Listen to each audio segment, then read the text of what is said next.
We're getting the Disney Channel now. Merry Christmas. Now, hop out of it, please. I don't want to go. Listen, Charlie, I'm not kidding. Let's go!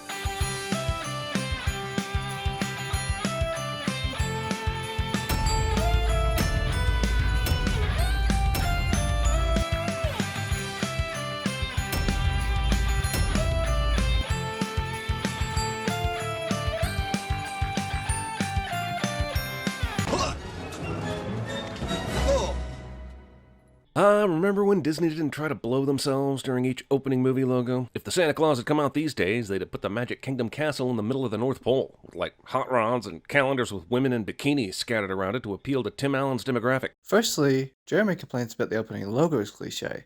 Secondly, the movie didn't come out today, so his sin is null. You can make the point, sure, but you can't sin the movie for it. What the hell kind of Christmas party is this? Everyone's on different floors, celebrating within the 36 inches between the offices and the railing. It's like this was held at a fucking Embassy Suites. Are you saying people at Christmas parties need to be on the same floor to dance and celebrate together? If so, here's a sin. Scott Calvin and Susan Perry. You can tell how useless all this setup is by the fact that they do it during the opening credits. Do you really need to know who was responsible for the 4Q Midwest revenue growth this year? Viewer, you do not. The point of the scene was to show that Scott is a successful marketing director at the toy company, something that comes up later with Charlie's class and in the third movie in an alternate reality. Hark how the bells, sweet silver bells. A full minute of Christmas caroling to finish off the opening credits, after we've already gone through the opening that shows what an asshole Scott is. Jeremy and CinemaSins somehow don't understand what a character arc is, or that Scott learns humility in this film. Also, just in case the title of the film didn't give away the holiday theme,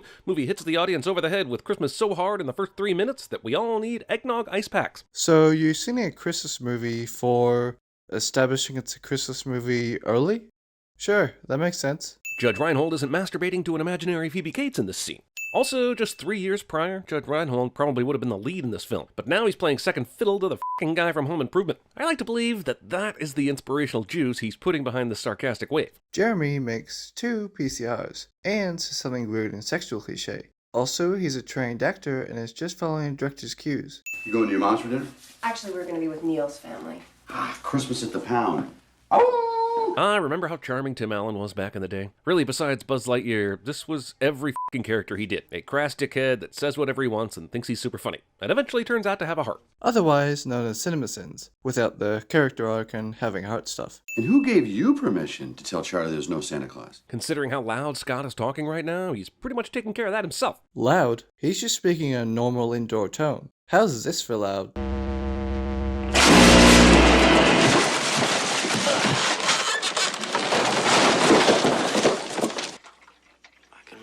If we're going to destroy our son's illusions, I should be a part of it. Yeah, but you're never around, are you, Scott? Oh, please. I really want to say that Liar Liar ripped this movie off 3 years later, but since it's so much better than this, I choose to believe that Liar Liar was in development for many years, and this movie ripped it off. I see what's happening now. Jeremy hates this movie for being like another movie. To phrase the Birdman, that, my guy, is sinful as shit. All chocolate milk, please. We're out. Plain milk's fine. Jesus Christ, even though I know all this turns out okay, I feel bad for this kid's super shitty night, so I'm gonna sin the movie anyway. So, CinemaSins sees Charlie's having a rough time, knows it all turns out fine in the end, but still decides to blame the movie for it? Talk about kicking a kid when he's down. At least we know they got hot apple pie. We did. Then maybe not be a dick and take the fucking sign down, Denny's. From my experience working in hospitality, popular specials like this can sell extremely fast, especially on holidays like Christmas. We either just don't notice or don't have time to take them down. Cut Danny some slack, man. Hey, you! The Santa's been at this a long time and has to have encountered a parent discovering him before, especially if he's making this much noise. This fall is total amateur hour. Also, that roof's like 18, 20 feet off the ground. If the Dark Knight taught me anything, and it's taught me plenty, including how to kill someone with a pencil, it's that falling from a couple stories up won't kill you. If Santa had broken his legs and couldn't complete the voyage, that would make a lot more sense. Firstly, it's disturbing that from all the Dark Knight's taught you, you took away killing someone with a pencil. Second, you're right, as was explained in the Santa Claus show. It was an accident anyway, you know. Somebody slid off the roof and boom, there I was. Of course you'd think that. Well, that's what happened. Wait a minute, but I'm here because of an accident. I saw you slip off the roof. You fell. You think someone yelling, "Hey," really made me slip and fall? I'm Santa, baby. I have been on millions of roofs. No Santa's gonna slip off of a roof. That would be horrible.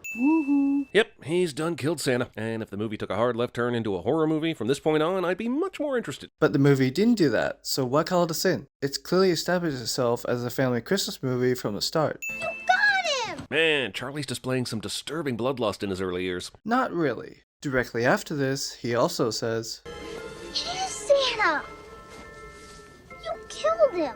If something should happen to me, put on my suit. The reindeer will know what to do. Seems like a pretty f***ing important piece of info to just have half-ass stuffed in a coat. which is why it was in his front coat pocket and not just stuffed in his pants or something. Also, this is Santa's contingency plan. Just hand over the job to any Tim, Dick, or Harry that happens to be around during his death? This is less practical than giving singular authority over the American nuke codes to one highly unstable person. This was again explained in the Santa Clauses. I wondered about that. Am I ethereal? Nope. You are a regular human man with many, many faults. Each Santa was chosen to meet the challenges of their times. Now, during my final years, technology was becoming the new magic.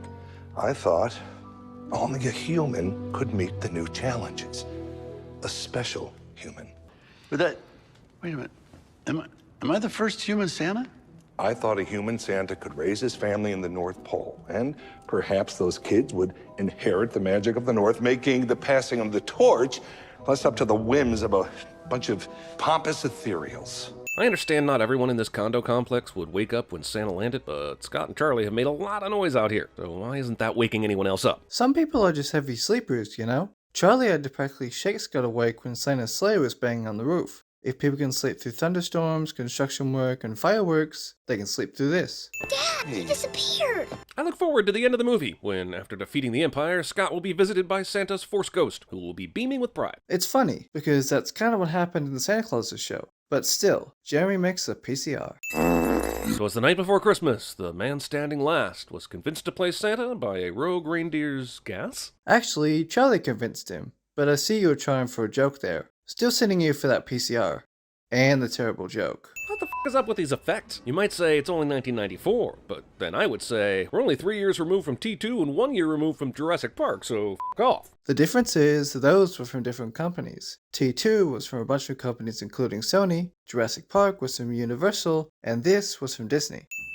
What kind of terrible parent lets their kid sleep on the couch in the same room as the tree on Christmas Eve? Maybe they didn't, and she snuck downstairs to catch Santa but fell asleep. Come on, who didn't try that as a kid? And if she wanted to sleep on the couch, it's not the end of the world. At least it's softer and safer than the curb. Hey, whatever happened to the rainforests? And skip. I guess movies saying that Scott and Charlie successfully delivered gifts to the Chicagoland area? Is that it? What about Guam, South Africa, Taiwan, Djibouti? Are they all screwed? If the movie says they're done delivering gifts, they're done. Don't fault it for not padding the runtime by only focusing on the main character's city. Speaking of, you wouldn't be padding the sync count, would you? We're done, Comet. Oh. Man, Tim Allen just disappears into this role, doesn't he? I honestly thought Scott was being played by Alan Rickman the first time I saw this. And yet you've seen the film... Why? Well, it makes my job easier. Jeremy sent something he likes cliche. While I appreciate good subterfuge as much as the next guy, I don't understand why you need it all the f***ing way out in the North Pole. Who else would be around to discover all this shit? Did you miss the sequel where the first 10 minutes were literally about them almost being discovered? Oh, who am I kidding? You've seen that movie. Of course you didn't. I thought I told you to stay in the sleigh.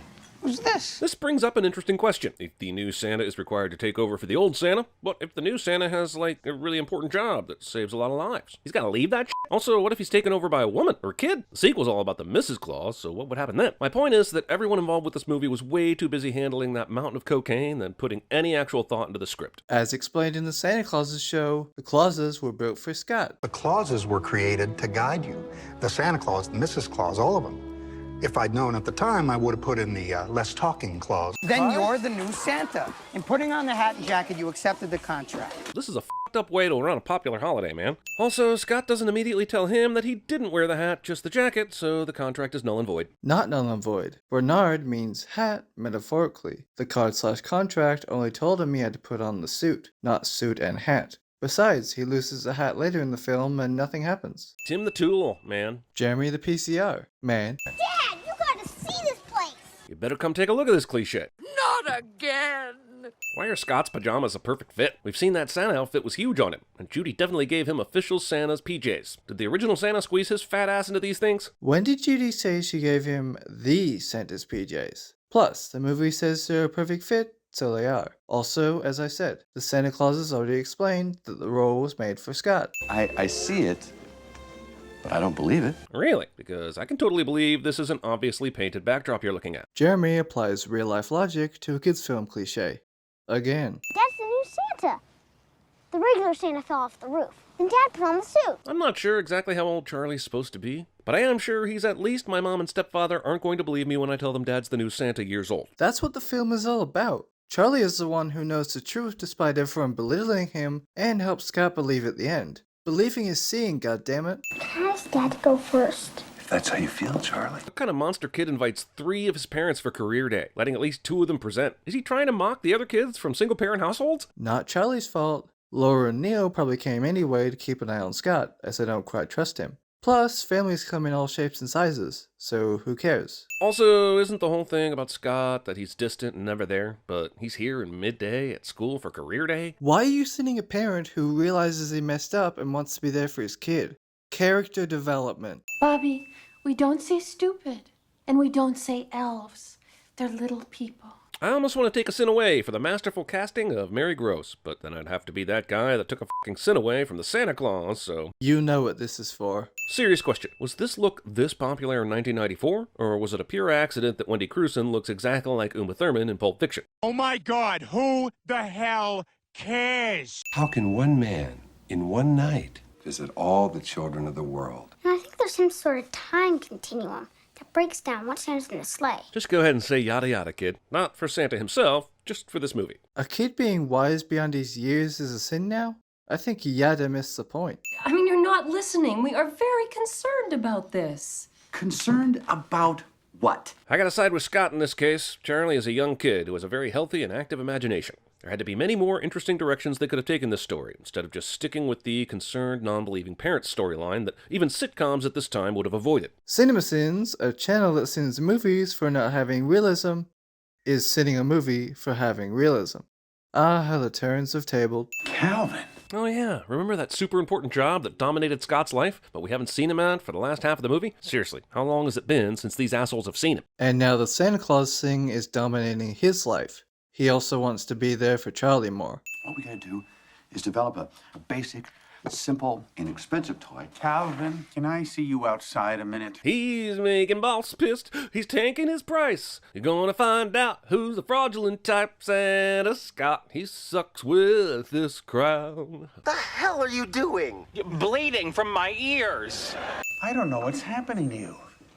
You're starting to look like the Pillsbury Doughboy. That's pastry-cist. And I'm afraid we've exceeded our quota of Jeremy jokes. From now on, I'm gonna play this sound and tack on 10 sins for every joke moving forward. I shave in the morning, in the afternoon, I look like this. Could be a hormonal imbalance. Could be that this guy needs to give his medical degree back. I mean, he's not wrong though. Why would Santa's heart play Jingle Bells? Based on what happened at the beginning of the film, it's clear that Santa can f***ing die from falling off a roof. So wouldn't all his internal organs act like a normal person's would? And welcome back to Jeremy wishing for realism in a kid's film. Plus, it's a popular Christmas song relating to Santa. And the Parents of the Year award goes to the folks in this park who allow their kids to go up to a bearded stranger and sit on his lap with no supervision. Hey, there it is again. Like with your jokes, I'm gonna give you one of these. Wow. And give you 10 cents. Right now. This scene could be best described as peak 90s jeans. Seems like Scott could just let Neil and Laura witness the transformation firsthand and there would be no familial issues for the rest of the movie. You wouldn't even need to cast a custody judge. But that didn't happen. So why is it a sin? I got dozens of presents, so I got everything except a mystery date. I'm sorry, miss, but you must have accidentally wandered off the set of the movie that actually required you to act. I'm gonna have to ask you to leave. All of your visitation rights are suspended pending a hearing after the first of the year. Hey, you know what I like in my Christmas movies? Child custody drama. That's why I always pop in my copy of Kramer vs. Kramer at the beginning of December. See Sin 37. Also, yet another PCR. Charlie, he's not Santa. F***ing Neil. Agreed. Fireplaces will no longer be a problem. Were they a problem before? They're presenting this like they've had a technological breakthrough, but the preferred method of Santa's entry has always been the fireplace, right? So why is this needed at all? Because it's a safety precaution. I bet you thought this movie was a lot better than it actually is. I know I did. Because it is. Also, that f***ing laugh. The usual Santa specs. Chinese checkers. Pointing out things on the screen cliche.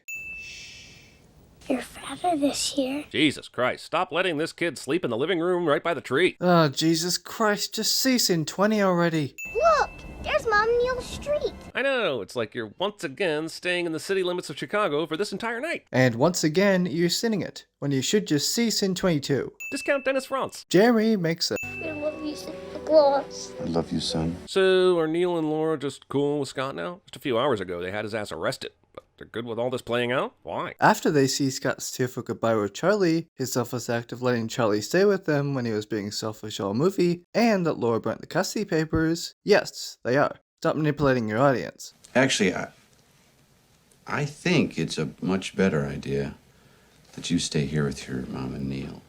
Really? But Dad... No buts, Charlie. I can't be selfish. I can't be with you all the time. And they need to be with you too. Laura, what do you think? Christmas Eve, I swim with Charlie? Oh my God. It's you. It's the custody papers. I want you to come and see Charlie as often as you can. So that's how the legal system works. Again, that f***ing laugh.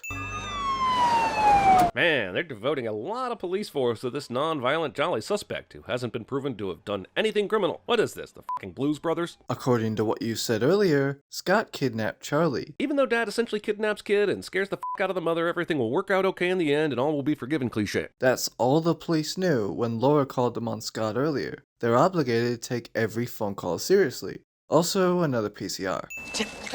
Well, don't just stand there. Fire at will!